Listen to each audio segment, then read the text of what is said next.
So I thought I'd start with exactly this. I think it's always good to ground the energy of the workshop in why am I doing this? There's a lot of topics I could teach about.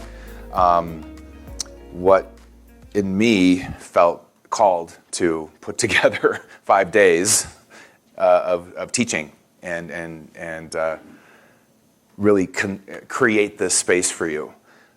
I think we're in a different, if you think about the magician archetype and if you think of the archetype of magic, if you look to Hollywood, if you look to books, you're going to see Harry Potter. You're going to see Lord of the Rings with Gandalf and Sauron and all these other magicians and wizards. You're going to see on Netflix now many things on magic, or it's sort of adjacent siblings like witchcraft with Sabrina the Teenage Witch, which of course I'm watching all the time.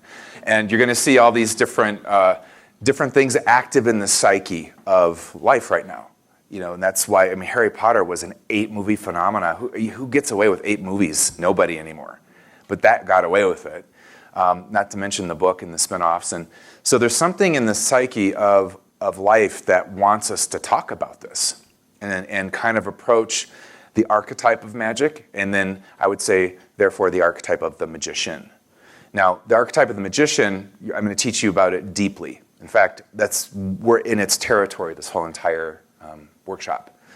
But it's also got different names. So whether that's wizard, sorcerer, sorceress, priest, priestess, I want to recruit all of that under the umbrella and kind of connect it to the territory of magic and the magician. So when I'm talking about the magician archetype, you do reference that I mean all of that. However, you might have an association to that archetype. It might be different based on your culture, based on your reading Harry Potter books or Lord of the Rings books. I've always been fascinated with this idea of manifestation and forces and spells and, you know, all that kind of stuff from the time I was very young. In fact, I think my draw to metaphysics, or the idea of metaphysics, was first through this archetype. But this archetype's always been with me. And it's driven, in fact, I was just telling some people tonight that how I got into spirituality and self-help, both as an intuitive professionally, but also as a teacher, was through this archetype.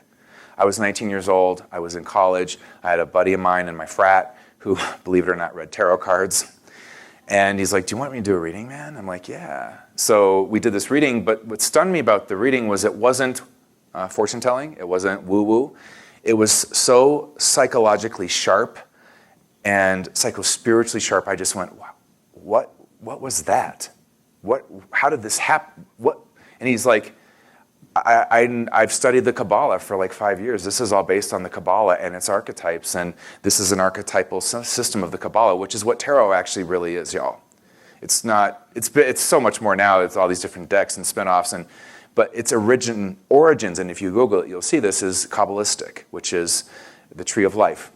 If you're not familiar with that, which is, let me translate what that is. It's an archetypal map of how creative forces work in the universe through a certain lens and perspective that comes from and is deeply embedded in a lot of the Jewish tradition. So I flash forward a year and a half later, learned tarot from him that summer, and was taking psych courses at the same time. And I did not know this at the time, but my friend was an initiate in Hermetic Lodge, where they studied astrology, archetypes, Jung, the power of ritual, the Kabbalah, Hebrew, the power of the Hebrew letters, which then translates into something called gematria. They were studying all these things, and about a year and a half later, I got invited to be initiated into that order. And then I spent 6 years in it, studying and learning. So it all began there for me. And it was through this archetype of the magician. And so for me to come into creating this course for you was very interesting, because I had gone into that for 6 years. And that kind of learning was a certain kind of voltage that really is only, as they say, for the initiated. And I really mean that. As a psychologist, I mean that. Because when you're working with archetypal forces in a way that's conscious, participatory, and activating, it's a whole different ballgame with your psyche. You're not just living your life, letting fate and destiny ping around and wake you up and trigger you into a dark night and evolve. And you're actually consciously saying, I'm going to, and every time you do create even a goal, you've just summoned a dark night. because every goal is going to turn around and look at you and say, what in you has to shift so I can even come through and manifest into your life? You want a healthy, awesome, reciprocal relationship? Are you going to deal with your unrequited lover pattern yet? So that's the kind of voltage you start moving around. And if you're working consciously with these forces and saying, with your magic board, saying, I want to create this in my life or that in my life, you're also saying, I'm also going to summon a dark night that's going to trigger in me a process, psycho-spiritually, re-feng shui me somehow internally, so that can actually flow through into my life. I think there's a quote by Rumi that says, don't seek love, seek that which in you that blocks you from it. It's the same idea. So one of the reasons I felt so compelled to teach this material now is I'm a veteran now, 15 years strong of being in spirituality and self-help. My book, Transforming Fate into Destiny, came out in 2008. So I'm 11 years in to being a public figure in this field, having taught at many venues, worked alongside Carolyn Mace many times at her workshops, done my own many times here in Boulder, done a lot of online stuff. And just having done thousands and thousands and thousands of intuitive readings for 15 years, a 15-year span, I learned a lot. I evolved a lot. And I learned a lot about the BS of spirituality and self-help. And the word magic being thrown around as if it's just posted up and it has to happen because it's on your vision board, which is ridiculous. But we all want that bypass. We all want the thing that will magically happen. And the sad thing about the bypass, which will forever generate the bestseller, is that when you're engaged in the bypass, you miss out on the real magic. The real magic that actually could bring something into your life, open a door for you, push you into this new potential, which is also, might I add, the unknown.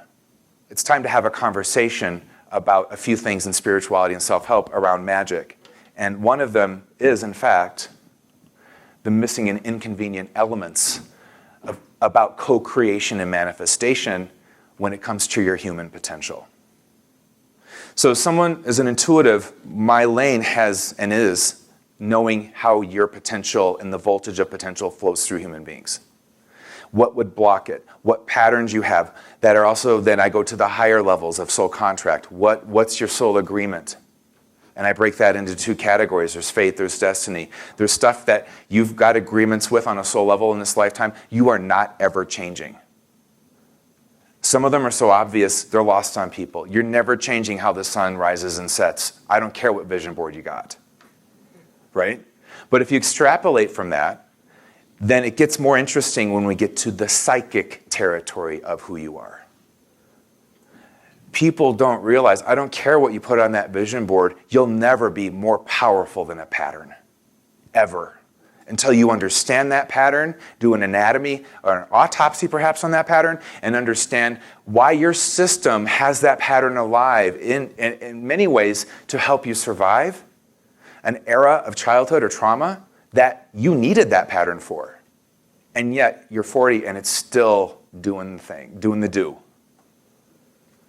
So vision board it all you want, but you're not going anywhere until you address what's going on with your system. And that's now we're back to the bypass. So a lot about what motivated me to want to do a workshop like this was I felt like I was finally ready in a holistic way, to the best of my own ability, to teach you what real magic is. And there is real magic. I mean, you're going to leave this weekend astounded at how much power you actually have when you're not focusing it on fantasy. But what you can really do if you get into the grit and say, okay, I got a goal on this magic board that Robert just gave me. Ain't no vision board. This is a board that every goal you make, I want you to from now on think this is a magical contract. I have just said to life, to the universe, to my potential, game on. I'm committing to you and what it will take for this goal to birth out of me. So the exciting thing, so there's this dance that we're going to do a little bit, certainly in the next day, of looking at kind of, I'm going to say the illusion versus the truth in magic. And then we're just going full into the truth. Because one of the things that's going to determine your power when it comes to your magic and yourself as a magician is the truths you are aligned to. Because what I'm going to teach you that is so freaking cool, but also carries caution, is that you can take your own system and you can connect it to greater power grids than your own. And you can say to those greater power grids, and you already have done this. I'm just going to teach you exactly how to do it consciously and also how you've been doing it unconsciously. So anytime you say a prayer, you've just said to a greater power grid, whether that's for you as God, Buddha, Allah, the universe, the divine, whatever. They're all grids of power. But you've said to that grid, all right, I can't manage this with my own power alone. I'm plugging into you. Help me out. That's what prayer really actually is, folks. It is plugging yourself into a different dimensional grid of power because you know you don't have the power for what's going on. And that's a healthy way to approach it. That's a clear way to approach it. I don't have the power for this. I'm going to need some extra magic. But now we come down to, let's flash back to illusory magic. What if you're plugging into fantasy truths, fantasy ideas, wishful thinking? That's also its own form of a power grid. Typically one that will take power from versus give power to you. You guys with me? So we've got these misunderstandings about human potential. One, you cannot be anything you want to be. Absolutely not. I wanted to be Mary Lou Retton, and look at me. But it's kind of funny, I'm talking about my back injury and surgery. You know, I was a gymnast until I got too tall, and I was so bummed. I really wanted to be an Olympic gymnast. I just don't have, it's not in my destiny. It's not in my path. I don't care what vision board I do. It's not happening. Certainly not at 46 now, but you know, even when I was like 16. So a lot of times you're focused on magic not meant for you anyway. What are you doing? How do you know the difference? The magic meant for you and the magic not. This is where we're going. You guys in? Oh yeah, we're gonna bring it. But the thing is, now let's come back to our culture and the business of spirituality and self-help. And it is about, trust me, I had a book come out. It's about selling books. It is a business that way. And that said, there is an element on the shadow side of people as shadow magicians wanting to sell you something because it sounds great to your wounded ego. So it's human nature to want that easier path. And I'm not saying it always has to be hard. But I really have to tell you, we've all made it harder on ourselves by not just naming what's in the room of who we are. Being with who we are in the moment. And a lot of times we don't even take that step because we are so drenched in a culture of shame. That to look at our dark side makes us a bad person. I'm not looking back there. I'm hanging on to the only esteem I have by being a good person. You think I'm taking a look at how I'm bad? So these are inconvenient missing elements from the conversations of healing transformation. And they're not just in what could be more like considered my lane of the intuitive, maybe perhaps coaching, counseling arts. This is in healing, medicine. This is in all sorts of other areas of our whole culture. And what we will be doing in the next 5 days is absolutely countercultural. And you're going to really also be tapping into, when I talk about greater power grids, which we're going to get to, I'm going to teach you how to tap into greater power for real. None of this wishful thinking, vision board, blah. This is real stuff, and it should be taken very seriously that way. The other thing that's also important to understand in magic is that magic is a mystical art. This is a child of mysticism. This isn't a child of the wounded ego's need to be enough.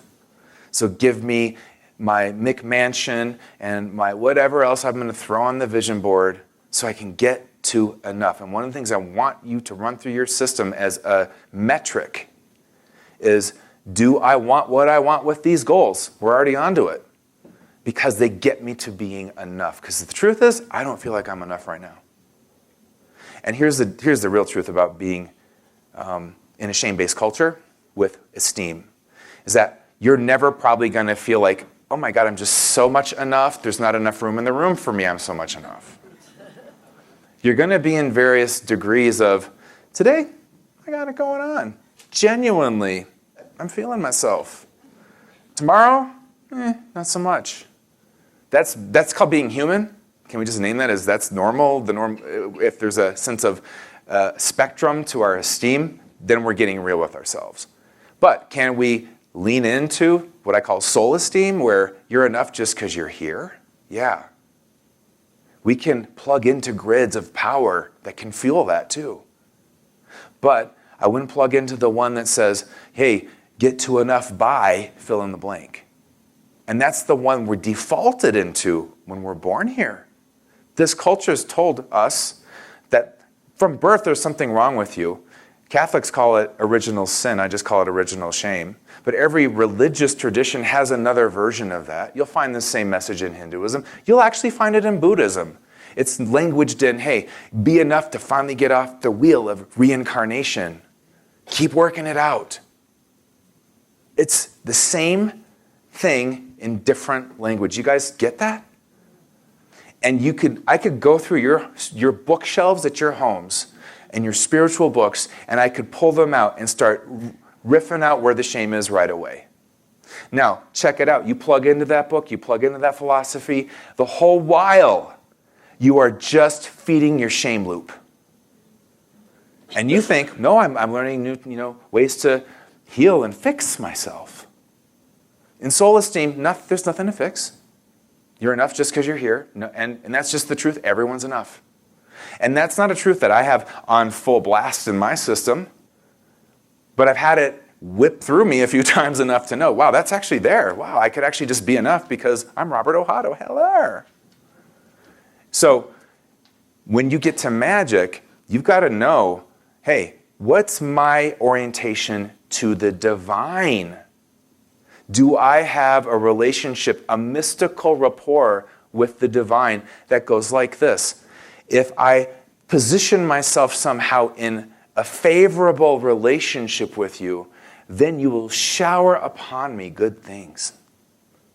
That is absolutely shame-driven. And when it came to this big explosion of the law of attraction philosophy that The Secret Book was about, and many others, and channeled entities, and blah, blah, blah, all of them had the same formula in them. And that was to get to manifestation, you better damn well be positive. And what is that saying? I just said it. If I'm not in favor with God, then I'm not going to get good things. It's the same thing, just given New Age language. Do you guys get that? Same thing. So when it comes to understanding as a technician, one of the sub-archetypes of the magician is the technician. The technician just looks at systems and goes, this is just how they work. I'm not looking at how you feel about it, whether you have worth in this system. I'm just looking at what the karmic threads are in this system. And the beauty of that is you get out of the shame and you can see yourself technically and go, yeah, you know what? That law of attraction philosophy of, positivism, which is a power. I love that. I love positivism. And I'm going to frame it in context later, but this idea that I've got to always be that way lest I attract something negative, what the F, really? If we were that powerful through the mind, which is how this is all framed, planes would be dropping out of the sky every day from everyone who's afraid of flying. But that doesn't happen. And what's interesting to me is the most obvious things that you're already part of your experience get blocked out by your wounded ego's need to get to enough, and all you see is this person telling you, hey, do this, this is the right formula, and then you'll be enough, and then, oh my gosh, you will manifest and manifest and manifest. Instead of, all right, here's the deal, you're already enough, as I'm going to do with you, I'm going to walk you through yourself as a technician. We're going to do an intuitive reading together on you as magicians. I'm going to show you your magical system. I'm going to walk you through your own personal power grids, which are fueled by archetypes. And then I'm going to show you, hey, how do power grids work outside of you, which also have power stations on them that are also archetypal forces. So this is how this is going to go.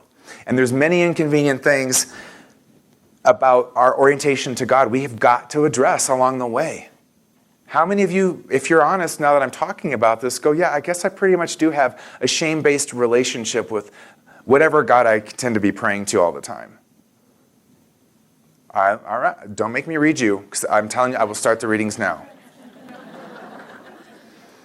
I always have to say that. It's so fun to do that. When I see you as a whole hologram, because that's what you are to me, you're a holographic system, there's many parts of you that make you you. And so I want to bring you behind my eyes and have you start to see yourself this whole weekend. We're going to do this as I see you, because that's where you, as a technician, can step in and go, as a conscious magician and co-creator, go, okay, these are the elements I'm working with in myself that are conditioned by culture, perhaps. Maybe you were born into a family lineage of a certain pattern. Maybe you, as a child, were abused. I was. In certain ways that your psyche adopted and downloaded survival strategies that are archetypes. I call them archetypes of survival adaptation, which you're going to learn. There's many things that make you you. And they all get to be here. All of it gets to be here. The more you let it all be here, the more you'll see. The more you judge your psyche, the less it's going to reveal to you. So keep that in mind. If you can just let my authority influence you positively in this way that, well, Robert said I could see myself all and still be enough. Okay, I'm going to give it a try. Good. Do it. Because I'm telling you, you can. And not only that, that's where you're going to have the most choice. So soul agreement-wise, my sense is we are all making these agreements with fate and destiny before we're born. Now, fate is dynamic, it's complex, but to simplify it for the course, I would say that it is some of the most obvious things that you're seeing. One, all of us agreed to be on this planet. But no, really, you're here for a reason. Your soul chose this journey because there was an expansive evolutionary, and this is the best way I can language that, which really ultimately I can't language anyway, because it's just mystical stuff that doesn't ever fully make sense to our minds. But I will say this, near as I can tell from all the readings, blah, blah, blah, that I've done, you're here to grow. You're here to evolve. You're here to expand. You have then a certain potential in you. Each of us has a certain potential, an allotment of it. Now, I'm not probably telling you anything you don't already intuitively know. Like you have an instinct about yourself that says, you know, I have this potential to maybe really have a great relationship. I do, and this is what we're going to learn, I do have the lover archetype, so of course that makes sense.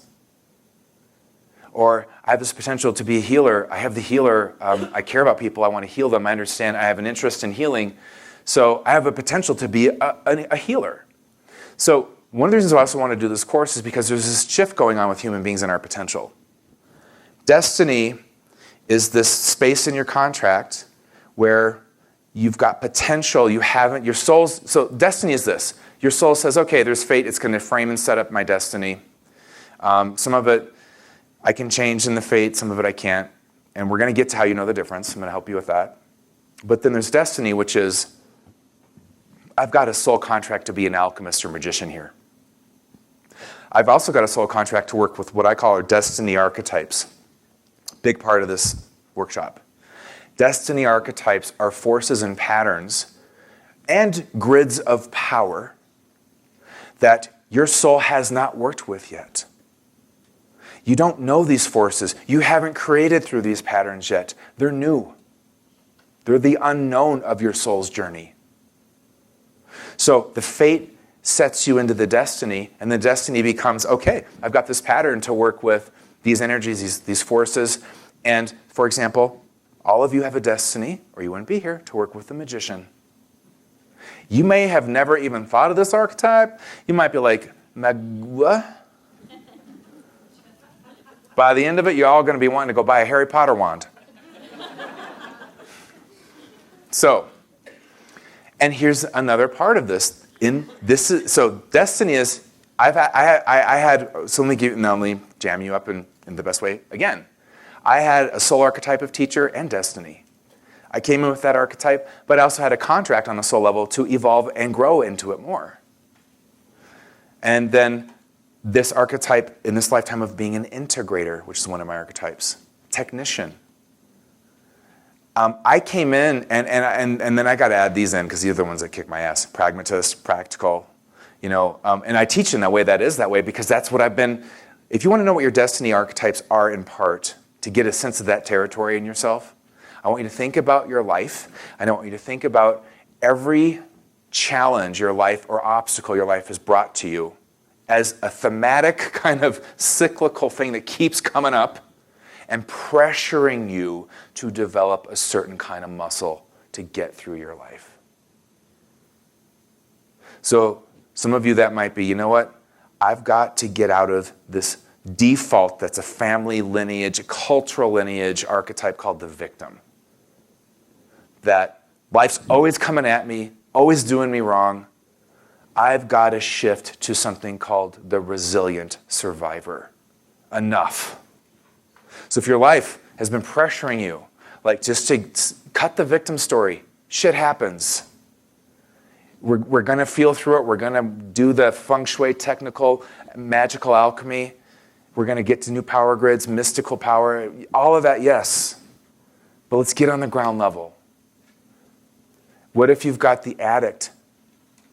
And some archetypes pair up. This is one of them that does. The opposite of the addict archetype in terms of a pairing of patterns. Let's say the addict is the fate, its destiny is the mystic. And let me tell you why I say that. The addict is, I can't handle life on life's terms. I can't handle the moment. I had traumas that wounded me from my childhood or whatever. I went to Iraq and got into a war. I saw my friends blown up. I've never integrated that. And so I then activate, my subconscious goes, okay, you got to manage your safety, security, esteem, and survival here, buddy. So you better activate something to do that. I'm going to do it for you. I'm going to get you on an addiction here. Until you hit the proverbial dark night of the bottom that all addicts do or they die.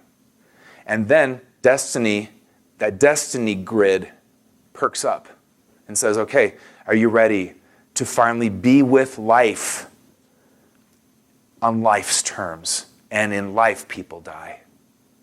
And yeah, you saw some bad stuff in a war. Maybe you killed some people. But this is life. And if you're not willing to be on life's terms, go back to your pill. Go back to your booze. But I am the door out. And that means you got to feel what you feel. You've got to be with what is, and you can, in therapy, take it in little bits as your system allows. That's good. We'll bring the therapist as a transitional archetype here. In game, you're going to have to be a mystic. And this is why, check out what AA says. I'm powerless to this addiction. I'm powerless to this power grid of managing things. So I have to go where? To a higher power. I got to switch power grids or I'm not getting out of here.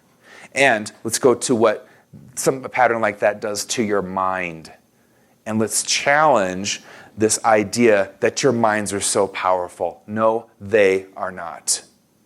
Because an addict cannot think themselves out of an addiction. They always try. And every addict I've ever talked to said, it's my mind that got me into this addiction. So you have to go to something that's not a mental force. You have to go to the mystic. Very beyond the mind's power. Because if you're an addict, it's your mind that's sick. How is that getting you out of the addiction? It's laden with delusion, denial. Your own trickster archetype is activated. You're tricking yourself around. You've got to go to something else. And it's not in your round table right now. So destiny becomes about that something else. And it becomes about the archetypes you haven't really worked with, or they feel like they're kicking your butt. And then what we're going to cover, so that's just level 1 of destiny archetypes. Level 2, which is what this is about, is you could consciously say, as you already have because you're here, I'm going to consciously go and activate the magician. I'm not going to need a dark night, all this dark night fate kicking my ass, 2x4 versions of things. I'm going to actually go and get initiated. You guys get it? And then you know what I'm going to get? I'm going to get a mystical technology, when appropriate, that I can use. In any situation in my life, I can look at that and go, what archetype do I need that is holistically and optimally powerful enough to work this situation from lead to gold? And then you get real with yourself and go, you know what? I know what I need. I need the therapist, but I don't have that archetype. So I'm going to have to go to therapy and see someone who does. Got it?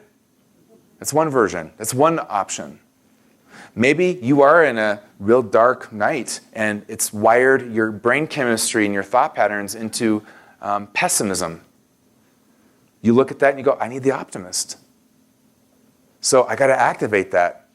And I can't do it through the power grid I'm in. I don't see the optimist on, wired in here. So then you got to switch your grid. And that's what I'm going to be teaching you. Switching grids, knowing what grid to go to, what archetype can be the solace, the alchemist to whatever is happening for you. That's one level of what we're going to cover. Both fate and destiny are part of the human experience, and I don't ever want you to take some of these things I'm going to map out, even though that you might have an association historically with them as being very challenging. Don't ever think of them, if you can help it, as being right or wrong, good or bad. They're just, to me, I want to activate in you the technician archetype. When we get to the magician's destiny team of archetypes, that's one of the first ones I'm going to really get you into, is seeing yourself technically. So when I'm mapping these things out, that's what I'm trying to do. I'm trying for you to expand yourself into different perspectives that often are part of that things that are never talked about. They're too inconvenient in the metaphysical, spiritual, self-help sector. They don't really have real discussions about these things, or how trauma frames how you develop patterns as a kid. That is all you got. So, hey, not a bad idea to have the adult child when you got two alcoholic parents running the show. But when you get older, and then you go adult child to everyone else, not so much fun. But do we want to sit here and act like that isn't part of what's in your magical capacity to create your life? And just bypass that? No, we want to talk about that. And what's the fate and destiny? What's the pivot from fate to destiny with that pattern? What can it teach you? What muscles can that build in you? What archetype can actually take over for that adult child? Manage your safety, esteem, security, and survival in a way that's nourishing for you. Brings power to your system and also conscious choice. Hello. So that said, on conscious choice, the thing that I think is so exciting about this weekend for me, and that I think is exciting about being alive now, is that yes, we have fate, but I've seen this thing developing in people, and I have been obsessed about it. And I'm calling this, in your soul contract, your X factor space. So a lot of times people would ask me this question over the years, hey, Robert, can we change our soul contracts? And it kind of, at first, when I first had that asked, I think back in my early days, and I was very green into the field of helping people this way, and hadn't done a lot of readings yet and didn't really have the mapping I do now, I didn't really know how to answer that. I mean, the kind of visionary in me wanted to be like, of course you can, girl. Change that contract. And then I met Carolyn Mace.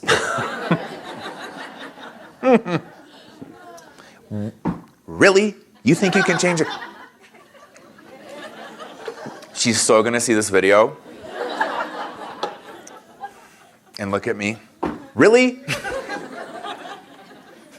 It's kind of true, though. She snapped me, too. Getting out of this fantasy that I was even harboring in my early 30s. I'm like, of course we can change contracts. Come on. But what's true is this, as I've discovered, and this is what we're going to explore. This is what I think is the most exciting part of the weekend, the workshop, because it's more than a weekend. We're here for 5 days.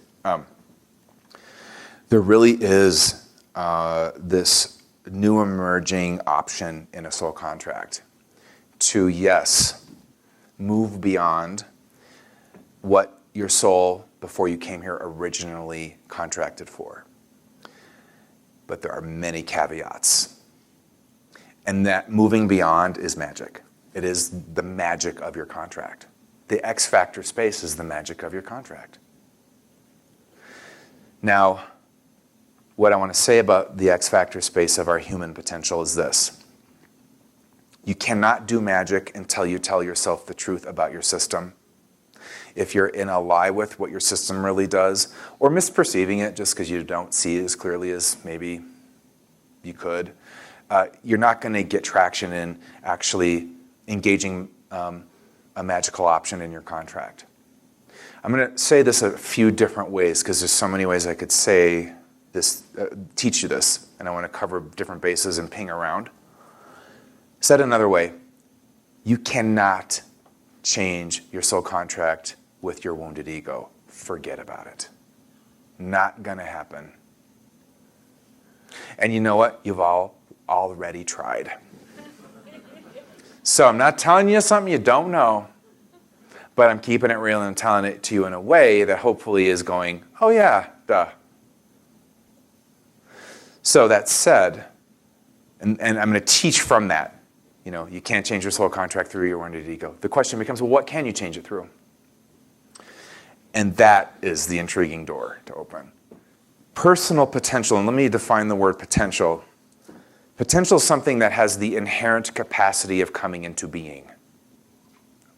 So I have a certain potential, which means to say I have things in me that could be born into the world, either through my skill sets, my work, my relationships, my relationship with myself. I have potential, as you all do, to give birth to certain things because it's in your field. It's in your contract. It's a matter of, and here's the thing about potential. It's not guaranteed it will show up. It's not guaranteed it's going to manifest. I think there's some potential that has a little bit more of a guarantee, but there's some that isn't guaranteed at all. Life looks at you and goes, do you want to be a magician? Do you want to do the alchemy here? Do you want to be an alchemist or not? Because you can decide not to. You do have free will. Let's not forget. So I love the word potential because I'm fascinated with it. To me, it's like the thing I study all the time in myself and in people. Like, what is their potential?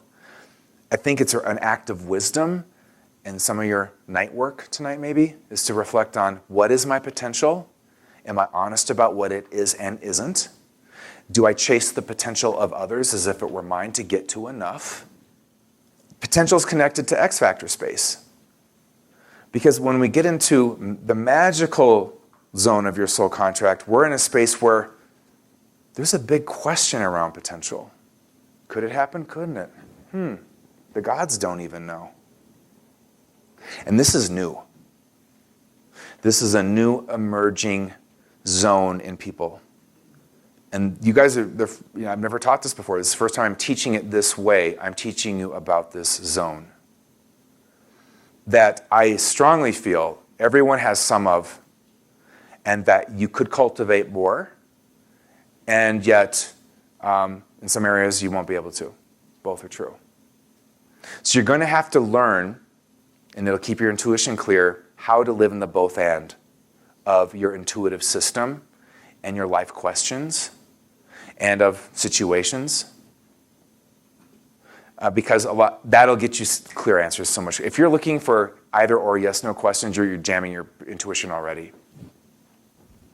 Now, let me show you how we manifest potential. How do you manifest potential? All right, so before I go into this, take a minute and think about it. How do you manifest your potential? Write it down. I'm curious to know. Here's what I want to just have you all step back and look at. Do you even realize the enormity of the question I just asked all of you? It's huge.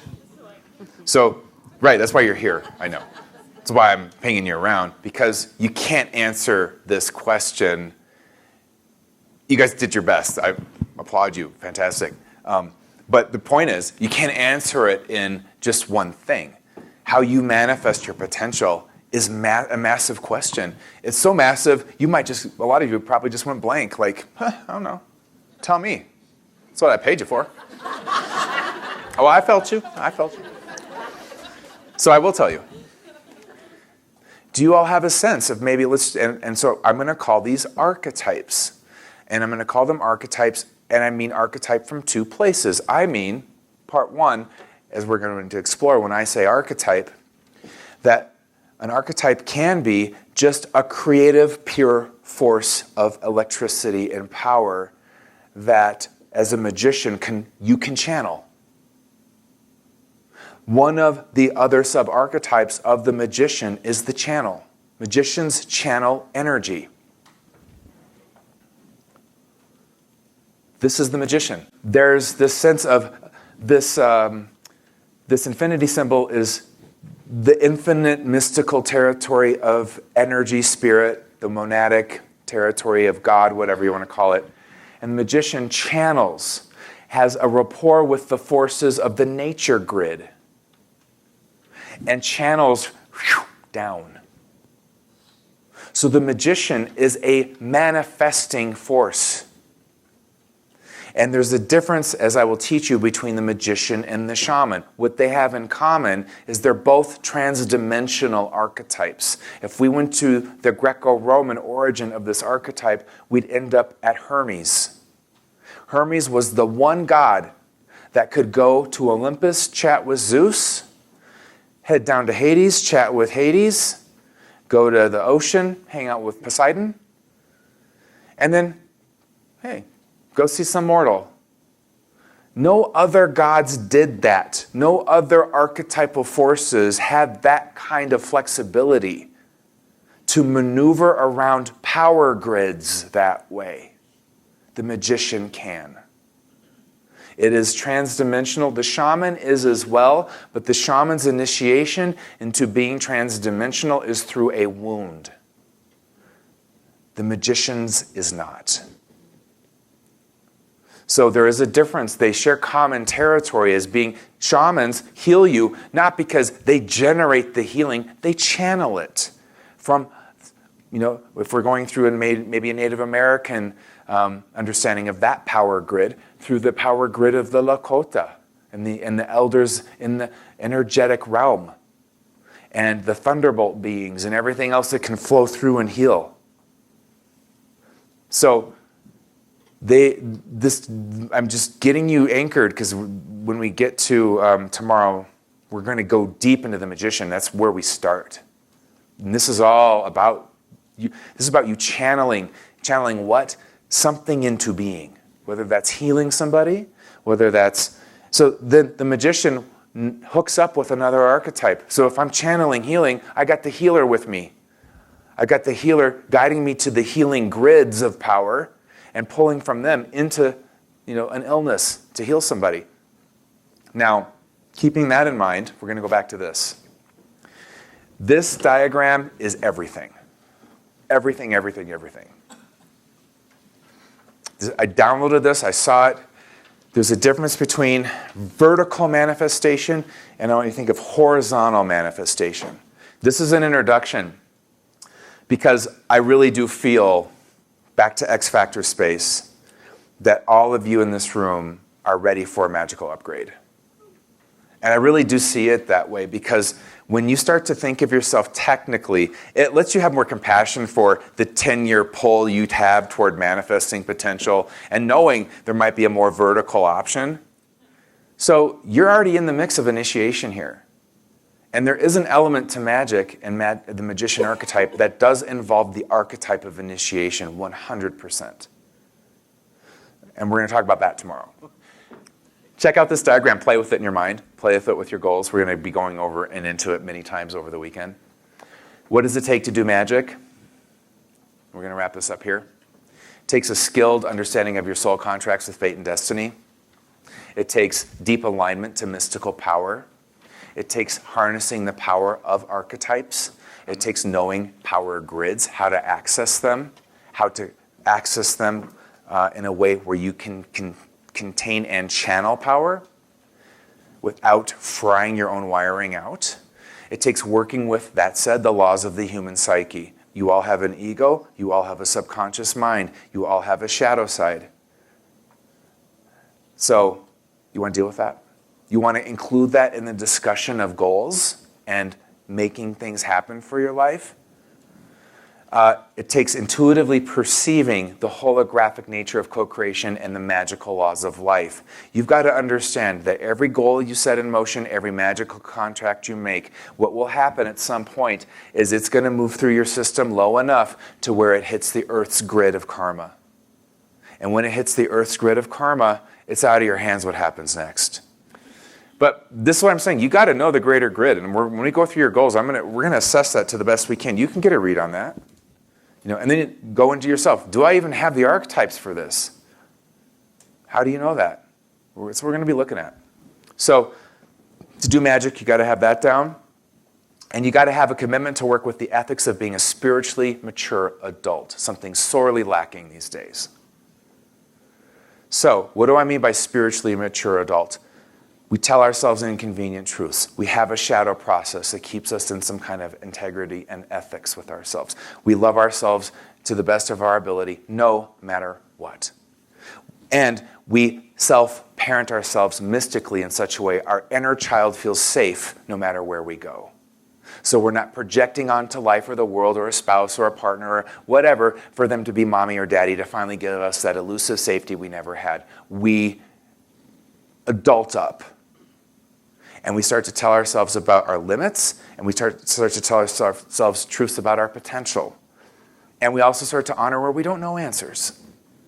And we start to embrace the magical and mystical and miraculous side of life. That's part of it too. It's holistic. You hold yourself to an account that you're going to need as a magician. Because otherwise you're going to have your magic blow up in your face.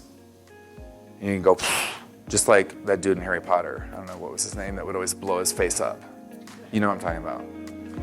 And it also takes aligning to the power and pattern of the Magician Archetype. Magic requires sacrifice. I want you guys to feel that out overnight. And I think I've kind of given you guys a really good sense of what you can expect from the workshop. So with that, thank you for coming. I'm glad you guys are here. We got a lot ahead.